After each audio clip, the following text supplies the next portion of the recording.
আপনারা কি জানেন কেন আমরা দোল বা হোলি পালন করি?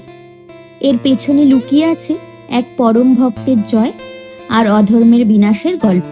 অসুররাজ হিরণ্যকশিপু নিজেকে ভগবান বলে মানতে সবাইকে বাধ্য করতেন, কিন্তু তার নিজের পুত্র প্রহ্লাদ ছিলেন শ্রী বিষ্ণুর পরম ভক্ত।